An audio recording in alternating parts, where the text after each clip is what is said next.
Are you a successful business owner who has a laundry list of ideas and struggles to achieve your big goals? Welcome to the CEO Amplify podcast. I'm your host, Donna Dubé, and my goal is to empower you to drive meaningful change and amplify your profits without the overwhelm. Join us as we provide actionable solutions for visionary CEOs like yourself to up-level your CEO skills, streamline operations, and master strategic prioritization. Learn how to scale your business to new heights, working smarter, not harder.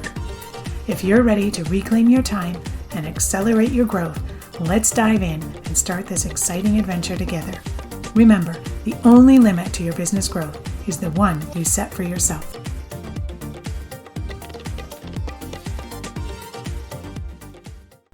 Well, hello, welcome back, CEOs. So nice to have you here. Today, I want to talk about one of the things that's part of my mission in CEO Amplify, which is to help move solopreneurs from solopreneurs to confident CEOs. And I want to spend a little time talking about what is a CEO and what defines the role of CEO. I want to talk about 5 areas that a CEO needs to do in their business, as well as how you set up a CEO job description. So let's dive in. As usual, I have a question for you at the beginning of your episode. This today is, do you think of yourself as a CEO? I'll be honest with you, for years I didn't.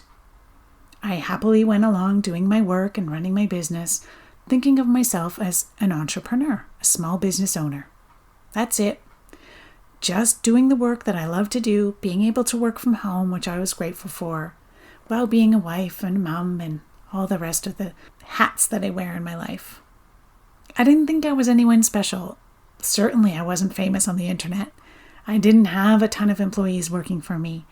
I wasn't bringing in millions of dollars. So I didn't think of myself as a CEO. Now, people like Amy Porterfield and Russell Brunson and the rest of those gurus, sure, they were CEOs. They could call themselves CEOs because they had all the things, right? She had an entire team, she or he had an entire team working with them to support them in their business. They certainly had more funds than I did to be able to grow and expand. And well, they're famous. Everyone knew who they were. But here's the thing. Have you stopped to think about the fact that Amy and Russell and the rest of them didn't start where they are now? You can't wait to have all those things to take yourself or your business seriously. You have to start thinking and acting like a CEO now, regardless of the level of your business growth. From my experience in working with CEOs and leaders over the past 5 or so years, what I've learned is that when you start showing up like the CEO of the business you want to have and the business you want to build, that's when you start to see opportunities. That's when you have time to be able to define your role and really live in that role on a daily and a weekly basis. Before we get into diving into really what this CEO role looks like in your business, I want to just take a step back because I know my listeners are in different spots. Some of you are small business owners, you've just started, you're getting your business off the ground, and you're literally doing all the things. You're the CEO, you're the marketing team, the sales team, the customer service, the operations, you're doing it all just to get your business off the ground and running. But over time, as your business gets more established and grows, you've then been able to hire some support, you've been able to streamline your workflows, get some systems in place, and you now have some time in your week to focus on CEO mode, focusing on those higher value revenue generating tasks that help move your business to the next level. And if you want to just pop into the episode I did previously on the difference between employee, manager, and CEO, that will give some clarity on what I mean by stepping into CEO mode. So transitioning from solopreneur to a confident CEO, it can be hard, it can be uncomfortable, it can be difficult to deal with. A lot of things happen along the way. One, we have to deal with our mindset, right? We have to change the way we view ourselves and also our business. But there's also some more practical, some tactical things that have to happen as we're navigating that shift from doing everything ourselves to now bringing in team members and delegating things out. We have to make sure that we're hitting our targets, that we're all moving in the same direction, that we as the business owners are not becoming the bottleneck. We have to be setting those priorities and setting that vision. So as we move from doing everything ourselves to then having a team and having support, we need to know exactly what our role is going to be. And so today I want to go through 5 things which are necessary for a CEO to do as part of your job description. And when you make your job description for your role, it's really going to help you create boundaries and keep you stay laser focused. It's so much easier to see what makes sense for you to outsource, where and when you may need to hire support, and where you may need to just get out of the way and let your team do what you hired them to do. So creating a job description for your role as CEO is going to be really important as you move through this process. So I looked at the dictionary to see what the definition of CEO is. And what you find when you look up that is very traditional corporate definition. It's the very top of the organization chart. He's the person, he or she is the person that kind of is in lead of the company. They're in charge. They're responsible for defining the vision. They're defining the mission. They're saying where the business is headed. They need to present that clarity. Without that clarity, it's really easy for the team and everyone underneath not to know what's going on. We don't know what the priorities are. They don't know which direction they're moving in. And so vision and values become crucial at this stage of the game. So number 1, the first thing the CEO needs to do, part of their job description, is to define what the company stands for. This is what we call vision. What's the primary focus of the business? Where is the business going? What are the goals? What is the business trying to accomplish? Your vision is where you're going, and your values are really the criteria for how you're going to get there, how you're going to do that. And then the strategy becomes exactly what actions you're going to take to get there. This is the responsibility of CEO. Doesn't matter if you're a solopreneur or you've got a team of 20. This is the responsibility of CEO. They have to say what the vision and the values are. You have to be able to summarize it. Where am I going in the next year, 3 years, or 5 years? What does my team look like? Who are my customers and how am I serving them? What product, program, services, whatever it is that you sell, what are you offering? What do you want to be known for? All these things help you to craft your vision for your business. One of my favorite resources for learning how to craft a vision for your business comes from the author Cameron Herold and his book Double Double. In this, he presents an exercise which he's now calling Vivid Vision. It used to be called the Painted Picture. But in this exercise, you're really dreaming big of what your business is going to look like in the future. So what he does is he asks you to pretend you're traveling in a time machine and you're going into the future. The date is December 31st, 3 years from now.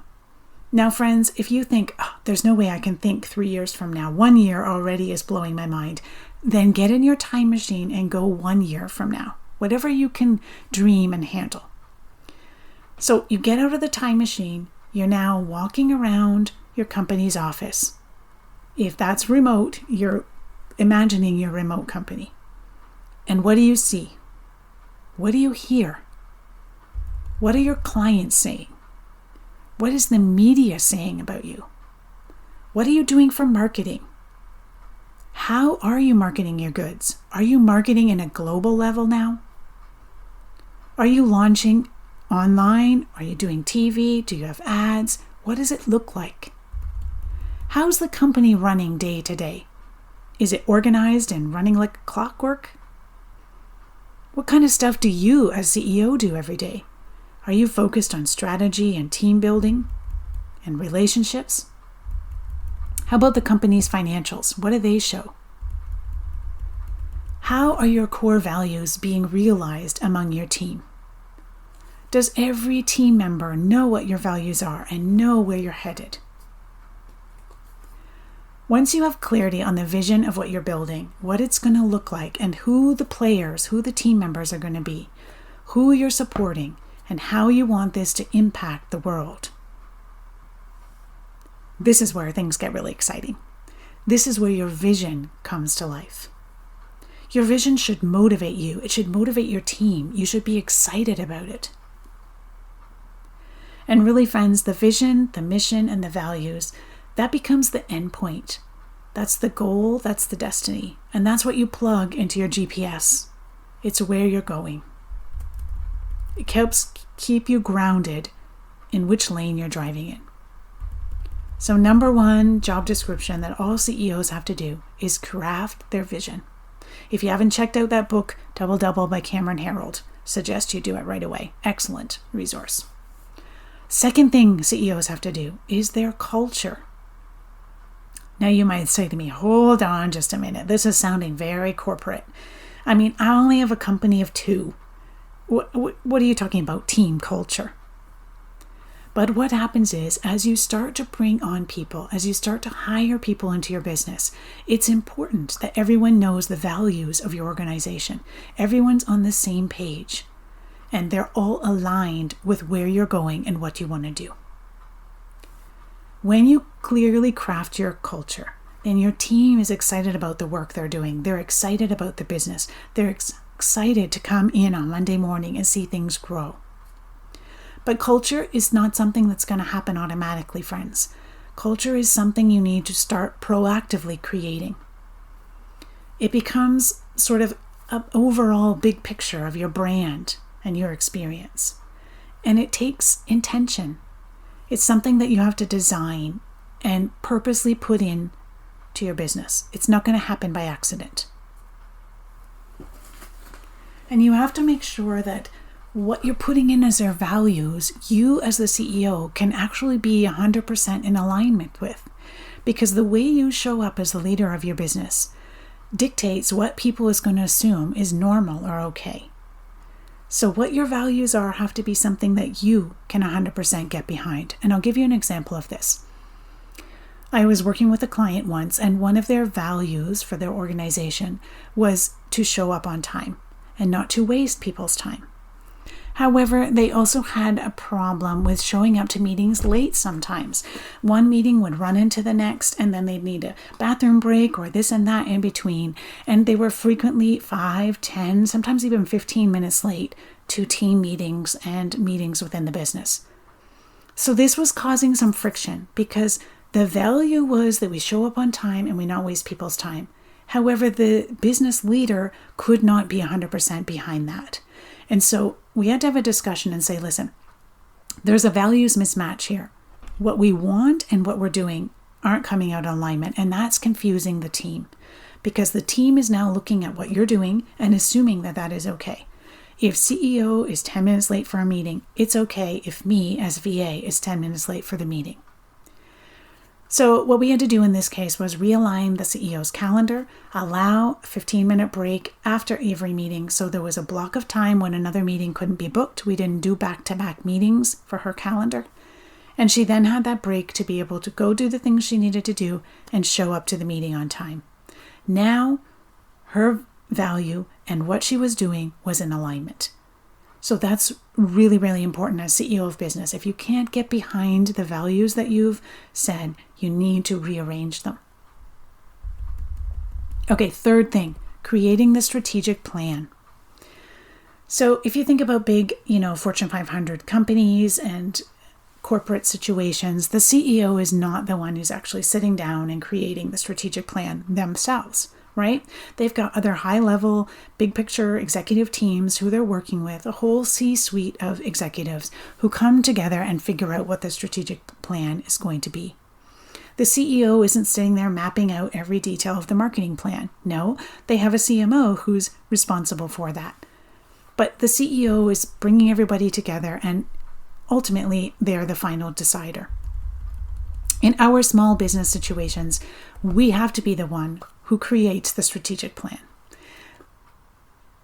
And it's so crucially important because if you have clarity, your strategic plan should be building upon itself. It's how you get momentum and start to move forward.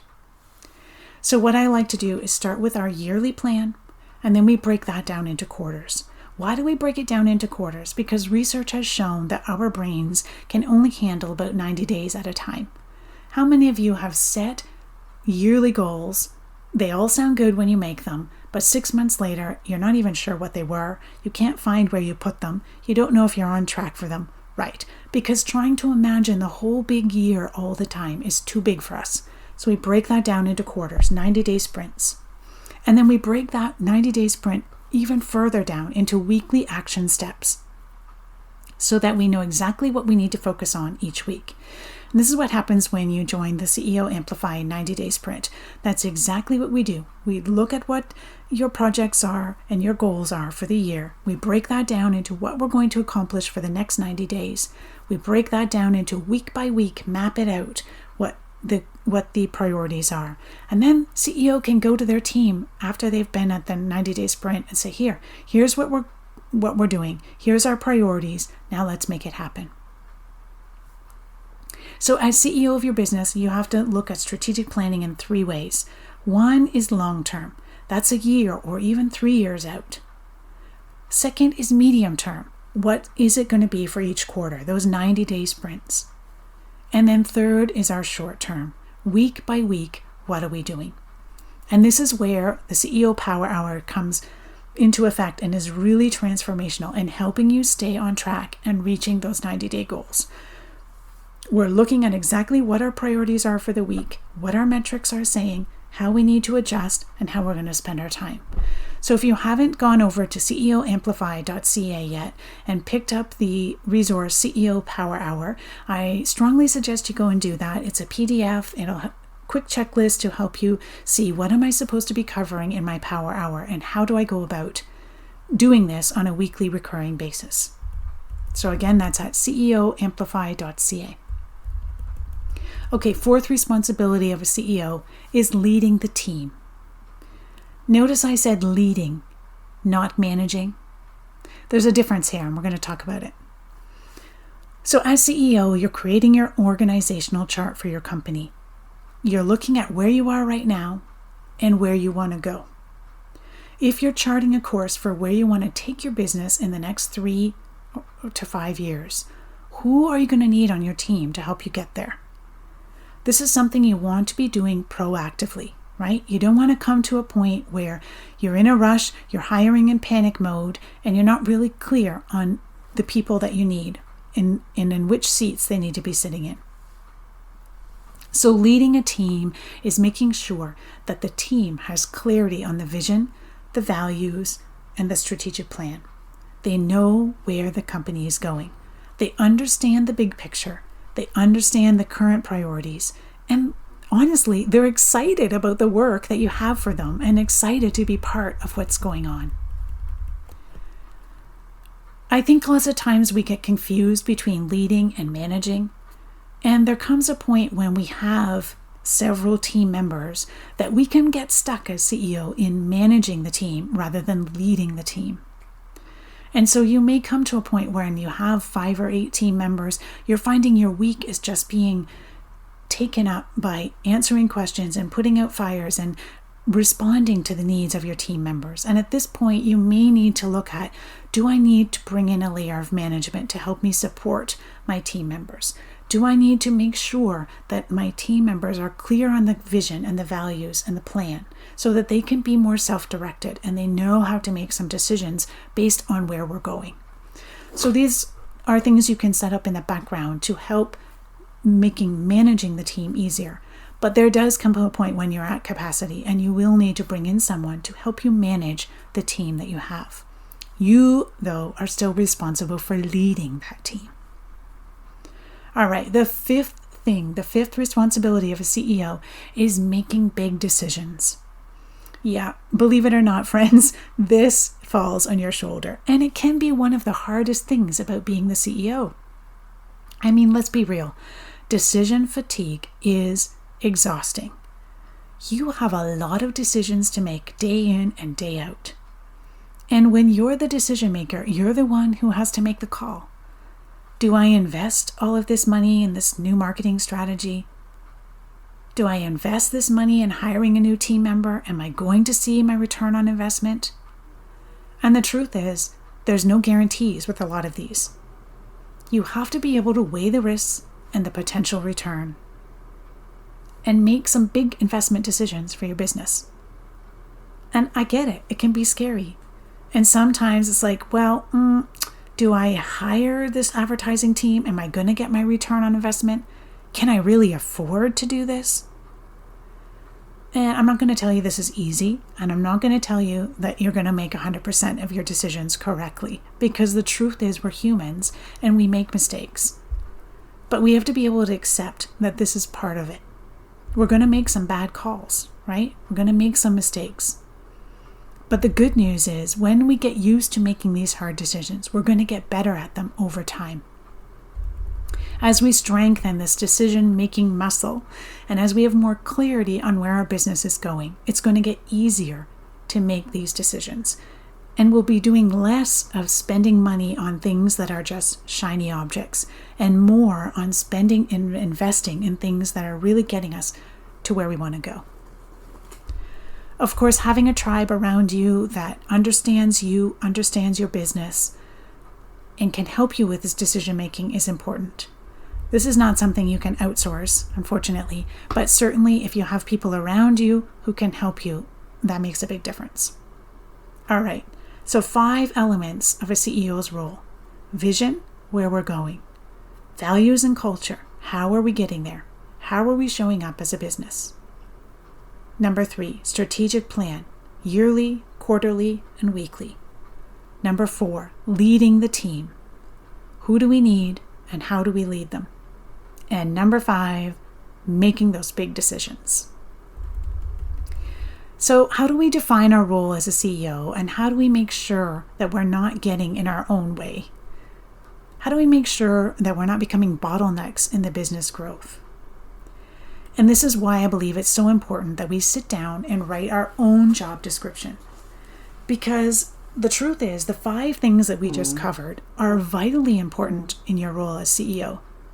But there's still other responsibilities that you have in your business, right? You still have to be providing the strategy for the marketing, maybe providing the strategy for the sales, making the content, doing the podcast, whatever it is, but there's some responsibilities that you still need to do. And how do we sort out what those responsibilities are? Well, I've got 3 questions to ask yourself when you're looking at what is really in my job description as a CEO. And the answers to these questions are going to be different for all of us, right? I have a team. I just have one person working with me part-time. You might have 3 or 4 people or 10 people on your team. And so exactly what is most important for you to work on is going to be a little different from me, but the questions still apply. So number 1 question, where do I, as CEO, provide the most value? I want you to remember that just because you can do it doesn't mean you should do it. So I don't want you thinking to yourself, because I can do this, I won't outsource it, or I won't delegate it to someone else. I don't need someone else doing that because I can do it. It's not about whether you can do it, it's about whether it's giving you the highest and best value. So if you look at your business right now, you've probably got some social media posts going out this week. Perhaps creating the video content is of your highest value. You have to be the face behind your business. You have to create that video. But editing the video, adding the captions, posting it on social media, that doesn't have to be your role. Can you do it? Of course you can do it. But let's look at spending your time on the highest growth activities. What part of that process is most important for you to do? The example I just gave would be to actually make the video, and then it stops. Delegate the rest of it to someone else, right? Your intellectual property, your content is something that you as CEO have to do, right? The frameworks, the systems, the strategies. That's where you need to be spending your time, creating that type of content and sharing your expertise. You can't delegate that to anyone else. So where do you provide the most value? Number 1. Number 2, what of those activities drive the results for your business? So now we're going to get more granular. We're going to look at the answers that we had for question 1, and we're going to ask, of those activities, which really drives results in your business? So here I'm asking you to narrow your focus even more, to really, really tap into the things that, again, only you can do. That's your zone of genius, right? The things that are the best use of your time, but also drive results in your business. So one way to do this is to look at where your last 10 clients came from. How did those last 10 clients find you? How did they get into your ecosystem? Where did they come from? When you answer those questions about the last 10 clients you got, you're going to get a lot of clarity about what is driving results in your business. Right now, you may be doing a lot of things, but is it really providing a return on investment? I want you to take some time and do that little exercise. Where did my last 10 clients come from? That's what's really driving results in my business. That's where people found me and are interested in what I'm doing. And the third question to ask yourself is, what is my zone of genius? Your zone of genius is something you can't outsource because you are the best person to do that work. When you get the answers to these 3 questions, that's really your top 3 essential tasks as a CEO. So yes, you have to clarify the vision, you have to have the strategic plan, you have to be the leader.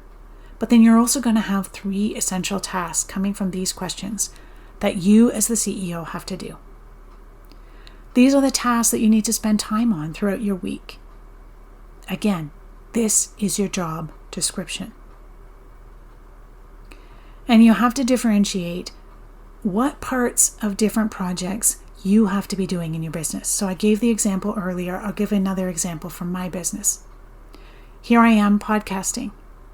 I don't need to do the whole process from step 1 to when the podcast gets released. My zone of genius is sitting here recording and sharing my wisdom with you. Which episode is going to come in which order, when it's going to be released, editing the audio, setting up the graphics, sending out the email, making social posts. I don't need to do any of that. That's not my zone of genius. That's not where I provide the most value. So outsourcing that to someone else is well worth the money it's going to cost me, because that allows me time in my week to focus on what my top 3 priorities are. If I get bogged down in doing the whole podcast process from beginning to end, I'm now not leaving enough time in my week for me to be actually focusing on my business. So I want you to focus on what you actually need to do, what parts of the process you need to do, and the rest of it, get support, delegate it, outsource it. Okay, this was a little bit longer episode, but I hope one that was full of juicy information for you. As you know, I believe in taking action. I don't want you on here just listening to me talk in your earbuds each week. I want you to actually take action. So your action step this week is to decide which part of the 5 steps that we talked about today, which part is part of your job description are you going to work on this week?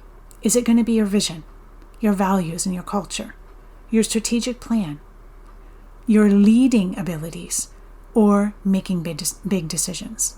Which one of those, as part of your CEO job description, are you going to work on this week? Head over to CEO Amplify, our Facebook group, and leave your comment there, and let's continue the discussion. Thanks again for listening, and I'll see you next week. Thank you for joining me on this episode of CEO Amplify. I appreciate you being part of our thriving community of ambitious business owners. If you enjoyed today's episode, I kindly ask you to share this podcast with a friend and take a hot minute to rate and leave a review. It would mean the world to me. Your feedback helps me reach more people and continue providing valuable content. Thanks so much for your support. Keep shining, and we'll catch you on the next episode.